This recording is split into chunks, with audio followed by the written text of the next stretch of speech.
Okay guys, Assalamualaikum, selamat pagi dan salam sejahtera.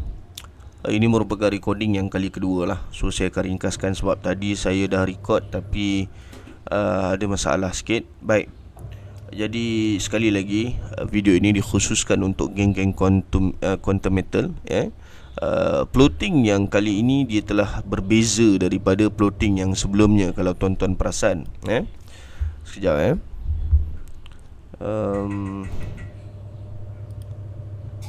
Okey. Plotting yang sebelum ni dia macam ni. Ini plotting yang sebelumnya. Andaiannya akan berlaku kedudukan lower high di sini dan seterusnya dia akan terjun ke bawah. Ini plotting yang sebelumnya. Di mana di sini ada sebuah kedudukan SBR kat sini. Boleh tengok video yang lepas, nanti saya akan share dekat link lah. Ini merupakan sebuah kedudukan SBR. Saya andaikan bahawa akan berlaku retracement dekat sini, berpandukan kepada harga yang belakang ni, dan seterusnya dia akan teruskan terjunan ke bawah. Sebaliknya, SBR ini telah pun dibatalkan oleh candle yang ini.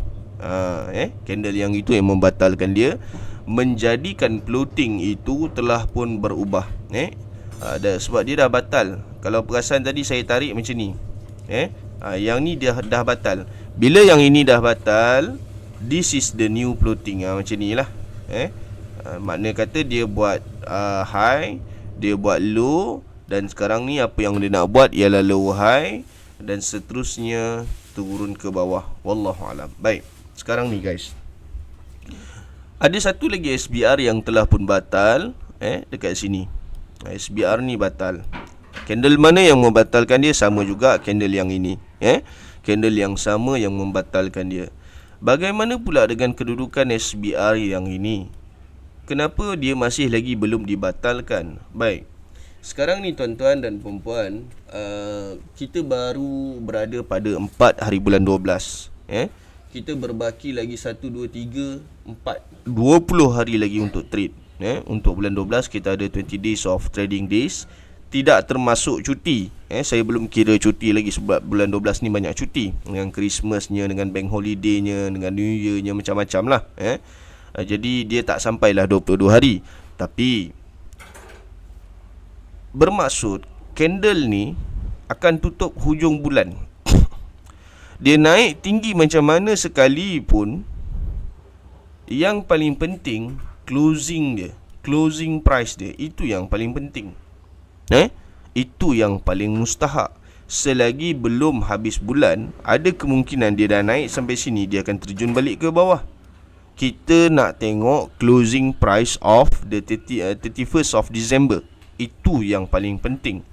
Dan selagi mana candle ini belum dibatalkan, candle yang ini belum tutup, belum buat closing, macam saya sebutkan tadi, 31 hari bulan 12, marking SBR 2 ni tidak dibatalkan lagi, masih lagi boleh dijadikan sebagai rujukan. Baik. Jadi ini merupakan kawasan yang geng-geng sahabat-sahabat saya daripada grup Quantum Metal yang telah pun membuat pembelian pada aras harga tersebut. Jadi tuan-tuan dan puan-puan, sekarang ni ada dua kemungkinan. Yang mana kemungkinan yang pertama, dia akan meneruskan kenaikan ke atas, dan sekiranya hal tersebut berlaku, syabas dan tahniah saya ucapkan.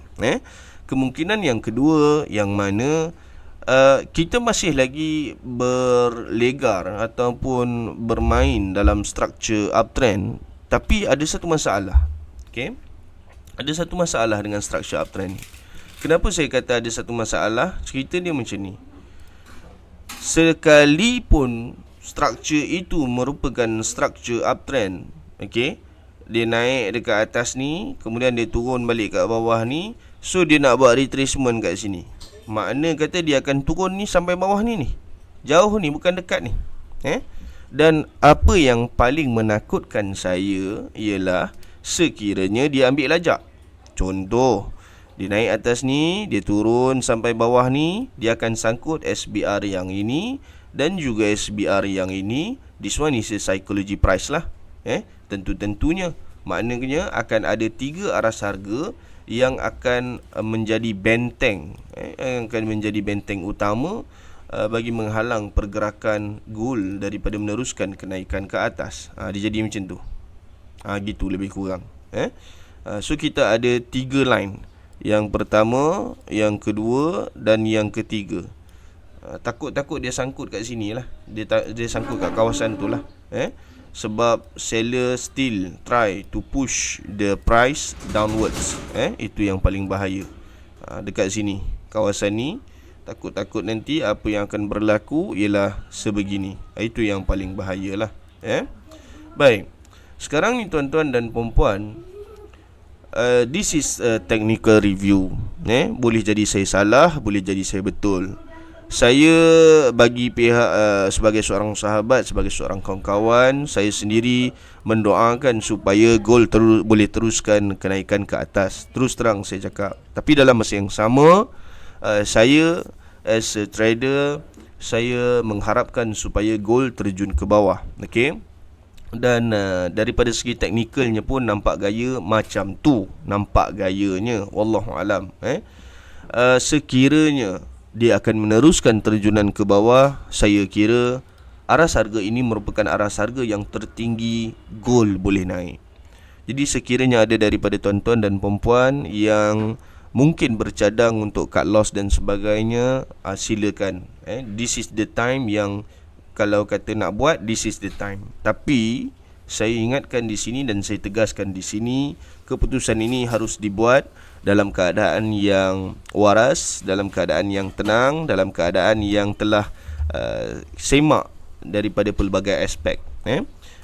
Dia bukan cerita kata aspek news ke technical ke fundamental ke apa ke, tidak. Ketepikan yang itu dulu, sebab itu bukan dalam ilmu bidang ilmu kita. Diri kita sendiri. Sekiranya selepas daripada itu berlaku kenaikan harga, bagaimana keadaan kita? Bagaimana keadaan emosi, pemikiran dan sebagainya?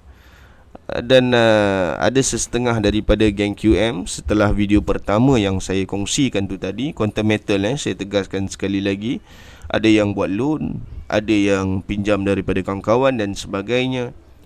So kena buat decision yang please make a wise decision lah. Kena fikir banyak lah benda ni. Baik. So itu dua kemungkinan. Yang pertama terjun ke bawah, dan yang kedua naik ke atas.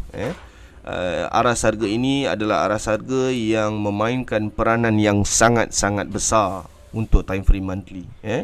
Berapa aras harga dia? 1797.22. Aras harga dia. So nanti tolong fokuskan aras harga ni lah. Seterusnya kita turun ke time frame weekly. Baik. Untuk time frame weekly, tuan-tuan dan puan-puan, sekiranya kita perhatikan, gold masih lagi tidak berjaya untuk mencecah kepada aras harga pullback. Kenapa? Apa dia pullback ni? Apa sebenarnya pullback ni? Pullback ni dia macam ni. Saya tunjukkan sikit. Pullback tu dia macam ni. Okey, ni high, ni low, ni lower high. Okey, kemudian dia terus terjun kat bawah ni, dia naik balik sampai atas ni. Bila mana dia naik dekat atas ni, dia akan teruskan terjunan kembali ke bawah. Itu yang dimaksudkan dengan pullback. Saya tunjuk yang ni pula. Okey, saya buat contoh yang ni pula. Yang bawah ni lah, pullback untuk yang bawah ni.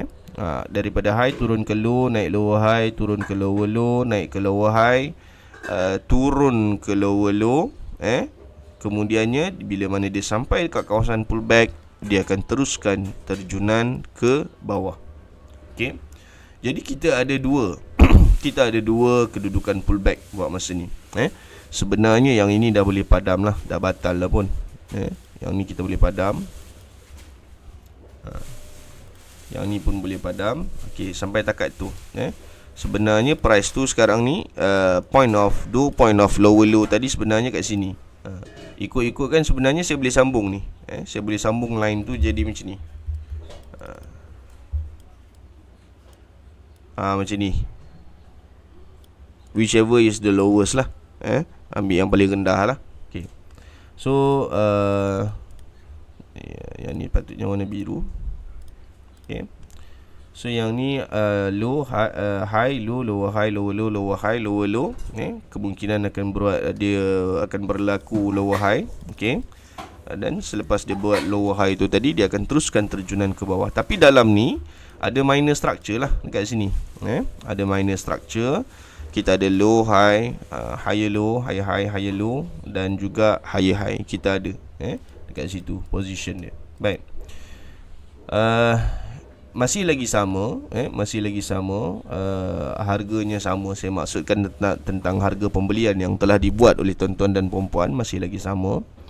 Jadi itulah nak kena tengok dekat sini lah. Nak kena tengok dekat sini.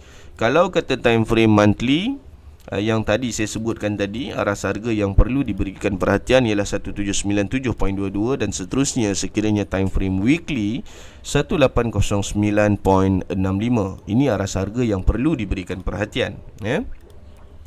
Untuk time frame daily saja kita tengok, turun tengok macam mana. Nampak?